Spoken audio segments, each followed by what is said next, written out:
36-15 Benef. Faites-vous une cagnotte avec des mots fléchés, des quiz. Une cagnotte, des jeux, c'est tout Benef.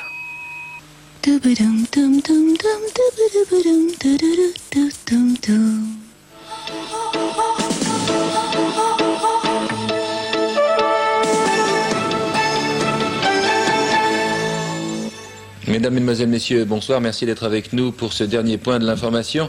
Des images étonnantes nous sont parvenues ce soir. Elles ont été prises par les cosmonautes de la station orbitale Mir, station soviétique.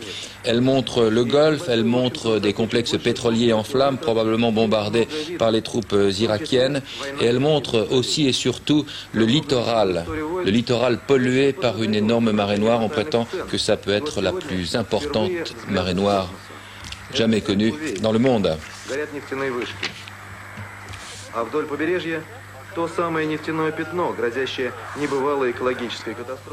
L'Irak a annoncé, après 3 jours de combat, son retrait de la ville saoudienne de Rafji, où ses forces terrestres ont subi, selon le commandement allié, une importante défaite apparemment coûteuse en hommes et en matériel. Une certaine confusion régnait cependant sur le bilan de cette première bataille terrestre de la guerre du Golfe. Un porte-parole saoudien l'a chiffré à 33 tués, 33 blessés et 400 prisonniers.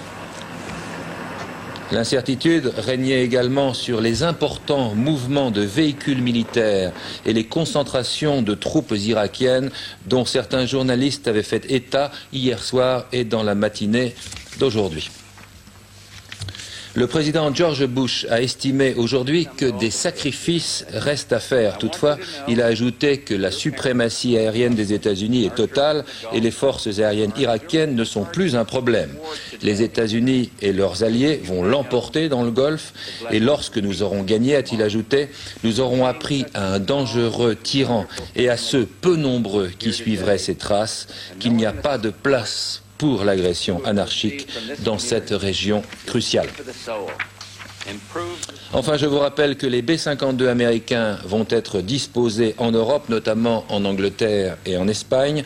On a appris ce soir que la France a autorisé le survol de son territoire par ces appareils.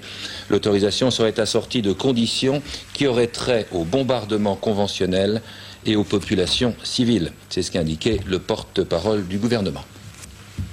Voilà, c'était l'essentiel des informations que l'on pouvait retenir. Votre prochain bulletin, votre prochain journal, c'est à 7 h demain matin avec Daniel Bilalian. Je vous remercie pour votre attention.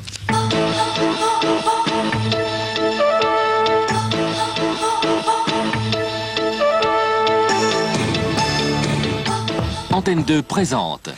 C'est d'abord un ballet drôle et puis c'est pas un ballet du tout. L'événement de la saison 91. Béjart à Paris avec 3 spectacles exceptionnels. À la lettre.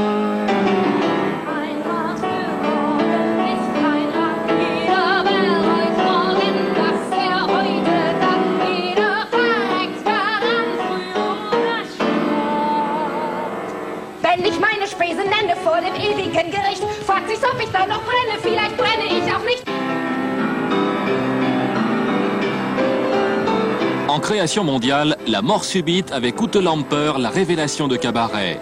Béjart Ballet Lausanne, du 6 février au 9 mars au Palais des Congrès et bientôt sur Antenne 2.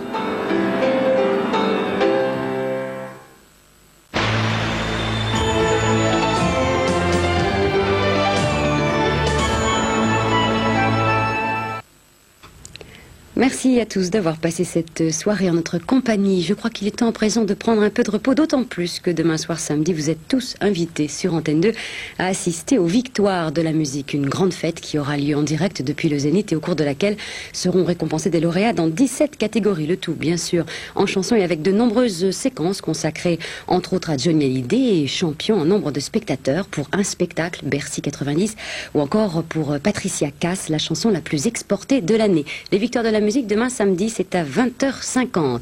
En attendant, eh bien, je vous souhaite à tous une excellente nuit, faites de beaux rêves et à demain sur Antenne 2.